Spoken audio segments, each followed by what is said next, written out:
ിലേക്ക് ഹൃദ്യമായ സ്വാഗതം. ആദ്യമായി വീഡിയോ കാണുന്നവർ തുടർന്നും വീഡിയോ ലഭിക്കാൻ സബ്സ്ക്രൈബ് ചെയ്ത് ബെൽ ബട്ടൺ അമർത്തി ആളമർത്തുക.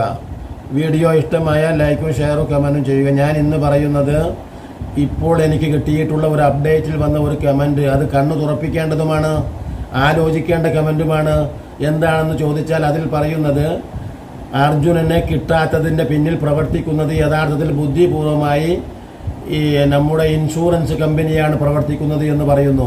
എന്ന് പറഞ്ഞാൽ വലിയ കോടികൾ വിലയുള്ള യഥാർത്ഥത്തിൽ ബെൻസ് ലോറിയുമായിട്ടാണ് അർജുനൻ ഈ മരം കൊണ്ടുവരാൻ വേണ്ടി പോയത്.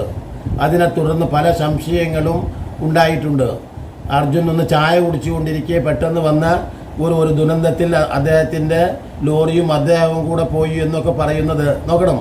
ആ സന്ദർഭത്തിലാണ് അദ്ദേഹത്തെ കാണാതാകുന്നത്. അദ്ദേഹം ലോറിയിൽ ഇരിക്കെ കാണാതായതല്ല യഥാർത്ഥത്തിൽ. പല ദുരൂഹതകളുമുണ്ട്. ഇപ്പോഴും ആ ദുരൂഹതകൾ എന്താണെന്ന് നമുക്ക് വേർതിരിച്ചെടുക്കാൻ കഴിഞ്ഞില്ല. അതുകൊണ്ടാണ് ഈശ്വർ മാൽപ്പയെ പോലെയുള്ള ആളുകൾ ദിവസങ്ങളോളം മുങ്ങി തപ്പിയിട്ടും അദ്ദേഹത്തിൻ്റെ ഒരു ജഡം പോലും കിട്ടിയില്ല, ലോറിയുടെ ഒരു അംശം പോലും കിട്ടിയില്ല. അതോടൊപ്പം പല അഭ്യൂഹങ്ങളും പരന്നു. ഓൺലൈൻ മാധ്യമങ്ങൾ കർണാടകയിൽ പലതും പറഞ്ഞു.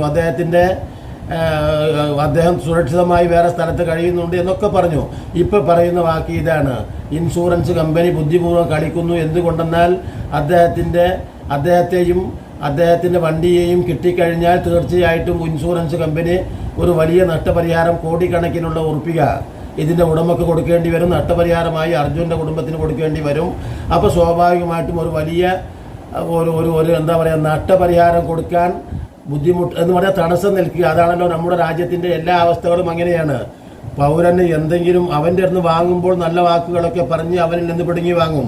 നമ്മളൊക്കെ കണ്ടിട്ടുണ്ട്. എന്ത് കാര്യങ്ങളും നമുക്ക് ഒരു ഗ്യാരണ്ടി പറഞ്ഞു തരുന്ന ഒരു ഫാനായാലും ഒരു വാഷിംഗ് മെഷീൻ ആയാലും ഒരു ഫ്രിഡ്ജായാലും അത് തരുമ്പോൾ അവർക്ക് വലിയ സന്തോഷമാണ്. നമ്മൾ ഇങ്ങനെ കസ്റ്റമറെ ഒക്കെ വളരെ സന്തോഷത്തോടു കൂടെ ചായ വാങ്ങിത്തരും, ജ്യൂസ് വാങ്ങിത്തരും, എന്നിട്ട് വളരെ വിളിച്ച് കുശലം അന്വേഷിക്കും. പക്ഷേ അത് വാങ്ങിക്കൊണ്ടുപോയിട്ട് പിന്നീട് ഈ ഗ്യാരണ്ടിയുടെ സമയത്തിന് മുമ്പ് എന്തെങ്കിലും കേട് വന്നാൽ, വാറണ്ടിയുടെ സമയത്തിന് എന്തെങ്കിലും കേട് വന്നാൽ പിന്നെ നമ്മൾ വിളിച്ച് ആയിരക്കണക്കിന് വിളിച്ചാൽ പോലും അവർ വരില്ല.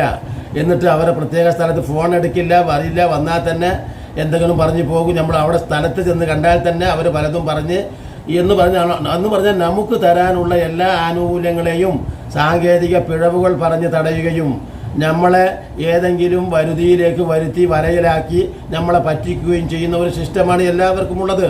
ഈ സിസ്റ്റം തന്നെയാണ് യഥാർത്ഥത്തിൽ എവിടെയുള്ളത്? ഈ പറയുന്ന ഇൻഷുറൻസ് കമ്പനിയും സ്വീകരിച്ച് വന്നിട്ടുള്ളത്. ഞാൻ പറയാൻ കാരണം ഇപ്പോൾ അടുത്ത് തന്നെ എൻ്റെ സുഹൃത്തായിട്ട് കടന്നു വന്നിട്ടുള്ള എൻ്റെ ഏകദേശം അയൽവാസി കൂടെയാണ്.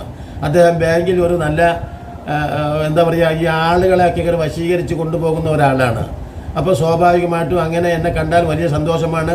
സൂരജ് എന്നോ മറ്റോ ആണ് പേര്. ഇപ്പോൾ അവൻ്റെ കല്യാണം വലിയ വമ്പൻ ആർഭാടപരമായിട്ടാണ് അവൻ്റെ കല്യാണം നടന്നത്.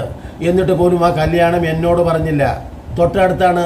അപ്പോൾ അവനെപ്പോലെ സമാനമുള്ള ചെറുപ്പക്കാരോടും വീടുകളോടൊക്കെ ചെന്ന് പറഞ്ഞു. എന്നോട് അത് പറയുകയോ പറയാൻ മെനക്കെടുകയോ ചെയ്തില്ല. മറിച്ച് എൻ്റെ വീട്ടിൽ എൻ്റെ ഓർമ്മയിൽ അവൻ 5-6 പ്രാവശ്യം വന്നിട്ടുണ്ട് എന്നാണ് എനിക്ക് തോന്നുന്നത്. എന്തിനു വേണ്ടി?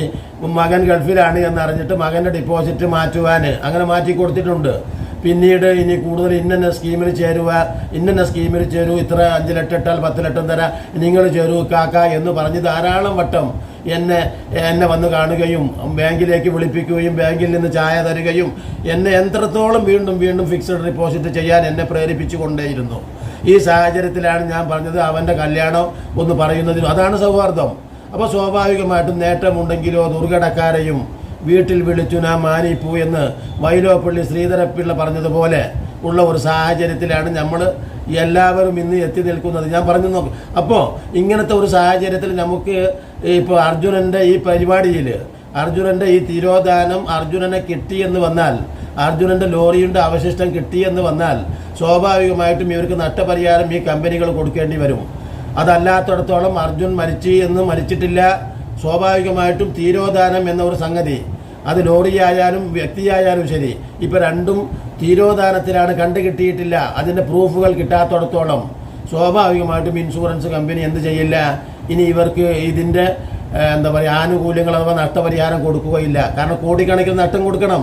അപ്പോൾ അത് കൊടുക്കാതിരിക്കുന്നതിന് വേണ്ടി ബുദ്ധിപൂർവ്വം അർജുനൻ്റെ ശരീരത്തെയും അർജുനൻ്റെ ലോറിയെയും തന്ത്രപൂർവ്വം മറപ്പിച്ച് നിർത്തുന്നത് ഈ പറയുന്ന ഇൻഷുറൻസ് കമ്പനിയാണ് എന്ന് പറയുന്ന ഒരു സംഭവം കൂടെ ഇപ്പോൾ കേൾക്കുന്നു. അതുകൊണ്ടാണ് എനിക്ക് നിങ്ങളോട് ഈ വ്ളോഗ് ചെയ്യേണ്ടി വന്നത്. ഇപ്പോൾ കിട്ടിയിട്ടുള്ള അപ്ഡേറ്റ് കൊണ്ട് ചെയ്തതാണ്, അല്ലാതെ ഞാൻ പറയുന്ന വാക്കാണെന്ന് പറയരുത്. ഇതൊക്കെ എന്താ ഇയാളിങ്ങനൊക്കെ പറയണേ എന്നല്ല, മറിച്ച് നമ്മുടെ ഓഫീഷ്യൽ മേഖലയുടെ അവസ്ഥ കൂടെ വിവരിക്കാൻ വേണ്ടിയാണ് ഞാൻ ഈ വ്ളോഗ് ഇന്ന് നിങ്ങളോട് ചെയ്യുന്നത് എന്ന് പറഞ്ഞുകൊണ്ട് എത്രയും പെട്ടെന്ന് ഇതുവരെ കിട്ടാത്ത അർജുനനെ യാതൊരു രോമത്തിന് പോലും കേടുപാട് കൂടാതെ അർജുനനെ ആ വീട്ടുകാർക്ക് കിട്ടുമാറാവട്ടെ എന്ന പ്രാർത്ഥനയോടെ ഞാൻ നിർത്തുന്നു. ഇനിയും നല്ല നല്ല വീഡിയോകളുമായി നിങ്ങളെ കണ്ടുമുട്ടുന്നത് വരെ നിങ്ങൾക്ക് നന്ദി.